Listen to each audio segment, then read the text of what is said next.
다른 복음은 없나니 다만 어떤 사람들이 너희를 교란하여 그리스도의 복음을 변하게 하려 함이라. 아멘. 오늘 갈라디아서 1장 6절에서 10절까지의 말씀, 취향 저격 유사 복음을 경계하라 라는 말씀의 제목을 가지고 함께 은혜를 나누고자 합니다. 코시국을 겪으면서 온라인 쇼핑이나 비대면 수업, 또 재택근무라는 이 언택트 문화가 일상이었던 때가 엊그제 같습니다.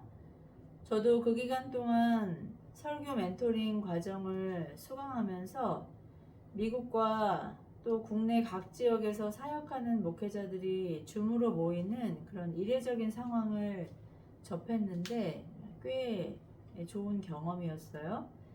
교회 역시 온라인 예배라는 충격적인 상황에 익숙해졌고, 코시국 때 온라인 예배를 경험한 교인들이 대면 예배로 돌아오지 않는 이 퍼센테이지가 30%에 달한다는 우려의 교계 기사도 보았습니다. 언택트 시대를 준비해야 하는 교회의 고민이 깊어지고 있어요. 목회자들 역시 이 교인들을 직접 대면하는 그 설교와 신방 또 상담이라는 목회의 현장이 점점 언택트화 되는 것은 피할 수 없는 현실인 것 같아요. 너무 바빠서 목회의 본질인 설교 준비할 시간조차 부족하다는 목회자들이 이런 트렌드에 맞게 독서와 또 자기 개발의 역량을 높이는 것이 이 시대에 꼭 필요한 덕목이라는 어느 목회자의 제안에 저도 동의하는 바예요. 또 어떤 목회자는 일일 일책이라는 목표를 가지고 하루에 책 한 권은 반드시 읽는다고 해요. 저 역시 책을 무척 좋아하지만 저는 수동적인 독서가이자 학습자입니다.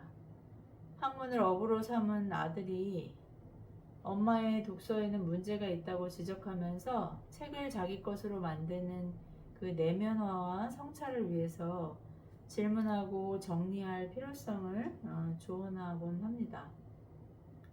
좋은 독서가이자 학습자는 아니지만 독서는 포기할 수 없는 제 삶의 루틴이기 때문에 한 달에 많게는 10권에서 적어도 아무리 바빠도 5권 정도는 이제 읽으려고 그렇게 노력하고 있어요.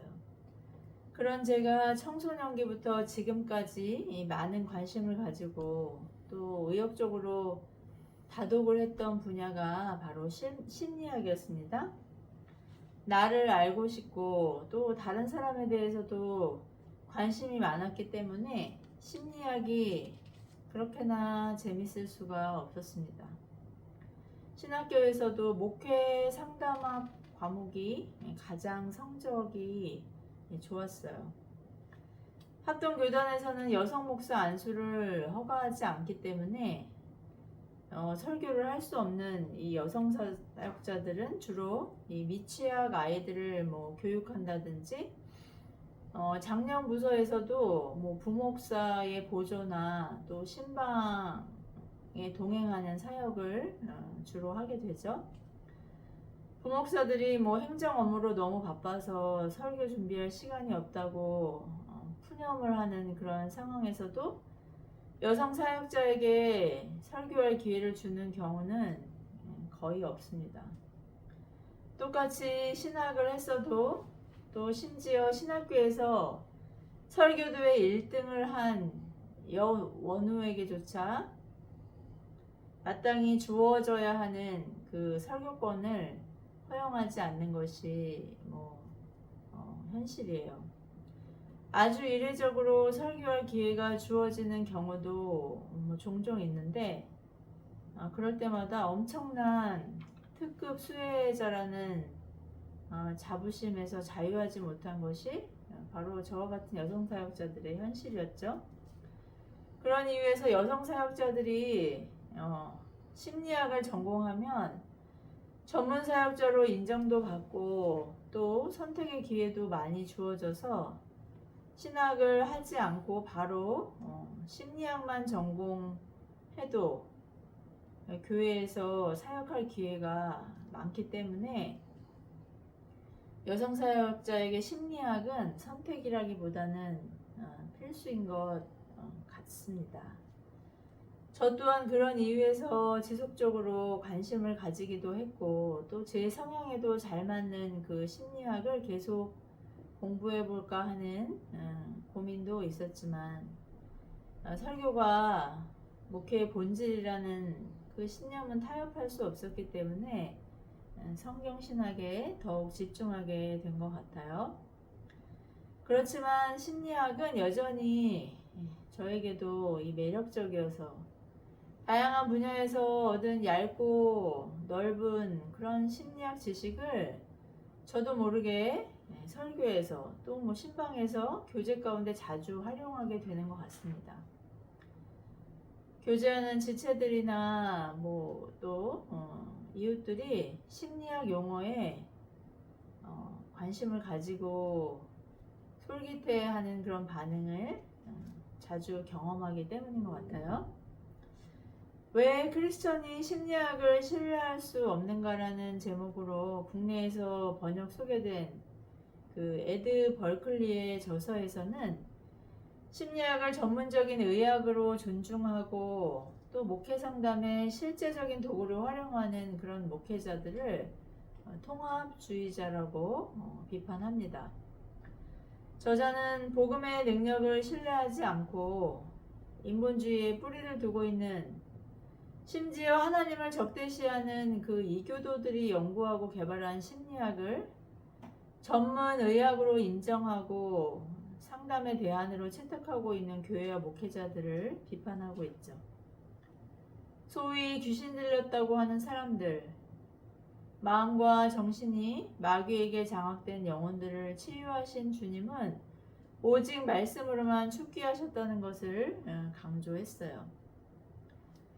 귀신 들림과 이 뇌의 호르몬의 과잉이나 부족으로 인한 정신질환을 구분할 필요가 있는데 대체로 귀신 들림은 뭐 상상하기 어려운 그런 괴력이나 또 반사회적인 폭력성, 비윤리적인 도덕성을 특징으로 보인다고 합니다. 대표적인 예가 음란한 행동이나 뭐 욕이라고 할 수 있는데요. 이 욕을 귀신의 언어라고 하지 않나요? 하나님을 저주하고 교회와 선하고 아름다운 것을 조롱하고 저주하는 것이 바로 귀신의 전형적인 특징이기 때문입니다. 저자는 귀신을 제어하고 복음을 증거하는 능력을 사도들과 교회에게 위임하신 주님의 말씀을 신뢰하지 못하는 이 현대교회의 심리학 의존적인 목회 상담에 도전을 가하고 있습니다. 통합주의자들이 신학과 심리학을 병행하는 것이 하나님이 주신 의학이라는 일반 은혜를 이용하는 것이어서 문제가 없다고 주장하는 것에 강력히 반대하고 있죠. 심리학의 근간이 철저히 이교적인 데다 치료의 결과나 실험 역시 일관된 처방이나 범주가 아닌 그 각각의 상담자에 따라 천차만별이고 또 병식의 스펙트럼도 너무나 주관적이고 다양해서 우리가 생각하는 의학이라고 정의할 수 없다고 많은 실증적인 사례를 들어 반박합니다. 교회와 목회자가 정신상담이나 심리학을 맹신하고 의존하는 것이 문제임을 지적하고 있습니다. 우리 교회에도 이 조현병이나 자폐 또 ADHD나 경계성 인격장애를 가진 그런 사람들이 들어와 있고 이런 병식을 지닌 지체들을 어떻게 목회적으로 상담하고 양육하는 것이 성경적인가를 고민해야 하는 것이 목회의 영역임을 그렇게 강조하고 있습니다. 그러나 그리스도의 제자로 말씀을 연구하고 준행하고 가르치는 목회자들조차 담대함과 확신을 가지고 말씀의 능력을 신뢰하기보다 복음의 원과 부족한 것이라도 있는 것처럼 회의하면서 정신질환을 전문으로 다룬다는 기관에 그 지체들을 완전히 위임하고 있는 것이 현실이 아닌가 생각하게 돼요. 저도 한때는 그것이 맞는 것 같다고 생각했던 사람 중 하나였습니다. 그러나 전문기관의 상담 치료와 약물 목양의 대안이 될 수 없고 완치를 보장할 수도 없고 도리어 잘못된 상담과 약물 복용으로 상태가 악화되는 경우가 비일비재하다는 것이 검증되었죠. 이런 상황에서 교회는 종교개혁에 기친 아드 폰테스, 본질로 돌아가자는 그 말씀 사역으로 불령과 치유, 돌봄이라는 목양의 본질을 회복해야 할 때입니다. 이렇게 복음을 대체하는, 어쩌면 복음보다 더 신뢰하는 다양한 유사 복음이 교회에 들어와 있는 상황에서 갈라디아 초대교회 역시 복음이 능력임을 의심하는 사건이 발생합니다. 바로 유대주의자들의 율법과 할례의 그 형식주의라는 거짓 가르침에 이제 막 예수 그리스도를 믿고 신앙생활을 시작한 이 초신자들이 미혹된 것이었어요. 사도 바울은 그런 교인들의 어리석음을 통렬히 책망하고 있죠. 오늘 말씀을 통해 우리의 취향을 저격하고 기분을 편안하게 또 좋게 하는 이 다른 복음, 진리 같지만 진리가 아닌 유사 복음을 진짜로 착각하고 있는 우리는 아닌지 점검할 수 있길 바랍니다.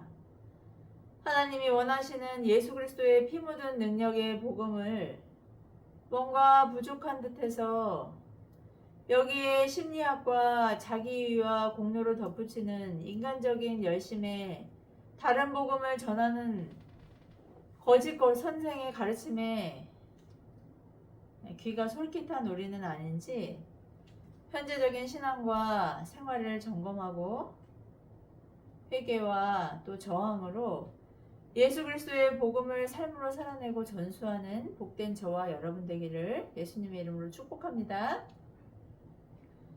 갈라디아서는 사도 바울의 첫 번째 서신이라는데 대부분의 학자들은 합의를 이루고 있어요. 성경의 구약 39권과 신약 27권의 순서가 연대기적인 순서가 아니라기 때문에 로마서를 첫 번째 서신으로 오해하는 분들도 있을 거예요. 갈라디아서의 주제는 바로 자유케 하는 복음입니다. 우리를 죄에서 또 우리가 완벽하게 지킬 수 없는 율법에서 또 하나님의 심판과 죽음의 두려움에서 자유케 하는 복음의 능력이 바로 갈라디아서의 주제이죠. 그런데 사도 바울의 복음을 듣고 예수 그리스도를 영접한 이 갈라디아 이방인 교인들이 유대주의자들의 율법과 할례의 그 형식적이고 행위 중심적인 가짜 복음에 이끌리는 사태가 벌어졌다는 소식을 사도는 듣게 되죠. 사도는 이렇게 이전의 속박으로 아무 저항 없이 이끌리는 갈라디아 초신자들을 향해 신랄한 책망으로 그들의 어리석음을 교정하고 있습니다. 심지어 저주를 선포하고 있죠. 다른 복음을 따르는 그들을 이상히 여긴다고 그렇게 책망해요. 복음은 불변의 진리지만 이 다른 복음은 문화나 시대나 형편이나 유행에 따라 옷을 갈아입는 이 유사 복음이에요. 근사해 보이고 과시적이고 뭔가 인간적인 생각으로 인간적인 생각에 맞는 그런 합리적이고 실용적으로 보이는 것이 이런 유사복음의 특징이에요. 하나님의 주권적인 은혜보다 그 이해할 수 없는 하나님의 강권하시는 거저주시는 그 무차별적인 은혜보다 어쩐지 나에게 있는 은사와 자원을 10분 활용할 수 있는 그 공로와 열심에 심취한 사람들에게 이런 외형적인 형식주의는 너무나 매력적일 거예요. 사람은 보이는 것을 좋아하지 않습니까? 믿고 신뢰하라 라는 말씀보다는 죽을 힘을 다해서 네 믿음을 보여라 라는 그런 도전에 더 많이 이끌리지 않습니까? 또 반대로 상대주의적인 그런 포스트 모더니즘의 영향을 받은 그 현대인들에게는 절대 진리는 없다. 그때그때마다 상황에 적합하게 타협하는 것이 상식적이고 매너 있고 품위 있는 복음으로 여겨질 수도 있습니다. 크고 두려우신 하나님의 심판은 거부하고 사랑의 하나님, 모든 사람을 구원하신다는 그 보편 구원의 하나님, 그 하나님은 어떠한 죄인이라도 용납하시고 예수 그리스도가 아니어도 다양한 종교를 통해서도 착하게 살고 선행하면 구원받는다는 그런 비진리를 진짜처럼 말하는 타 종교와 교회를 사람들은 진짜 복음이라고 그렇게 인정하기도 합니다. 사도 바울은 로마서 1장 16절에서 복음을 부끄러워하지 않는다고 선언합니다. 왜입니까? 복음은 구원을 주시는 하나님의 능력이기 때문이죠. 그가 당대에 내노라 하는 유대의 종교 지도자들과 철학자들 앞에서 위축되지 않을 수 있었던 이유는 그가 복음이 유일한 구원의 방편이라는 것을 신뢰하고 확신했기 때문입니다. 이 복음의 능력이라고 할 때 이 능력이라는 단어의 원어는 디나미스인데 권능, 또 폭력, 강력이라는 뜻이에요. 폭발물인 다이너마이트가 여기서 파생되었죠. 복음을 들으면 하나님을 대적하고 미워하던 죄인은 폭발해서 산산이 자아가 부서지고 깨지든지 아니면 분노로 더욱 노골적인 저기를 드러내고 행동으로 하나님을 거부하게 됩니다. 이것이 복음을 통해 죄인을 영생과 영벌로 이끄시는 하나님의 주권적인 역사의 특징입니다. 그러니 복음을 전하는 은혜의 방편인 전도나 설교를 듣고 기분이 많이 좋아졌어요. 정말 마음이 편안해졌어요. 정말 매력적이고 자꾸 듣고 싶어요 하는 반응을 보인다면 그것은 복음이 아닌 다른 복음, 유사복음일 확률이 높아요.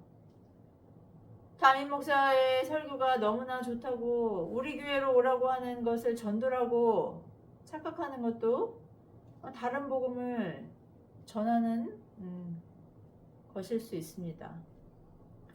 설교의 황제 찰스 스펄전이나 18세기 북미의 1차 대각성 부흥의 역사를 주도한 개혁주의 설교자 조나단 에드워즈의 설교에서 청중은 두 가지 반응으로 분명하게 나뉘었다는 것을 우리는 역사적인 기록을 통해서도 발견하게 되죠. 그보다 앞서 사도 바울이나 또 사도들의 설교를 들었던 회중 역시 모두 이렇게 극단적인 반응으로 나뉘어서 하나님의 주권적인 능력인 복음을 증거했습니다. 여러분은 저의 설교를 들을 때 이렇게 극명한 반응을 경험하시나요?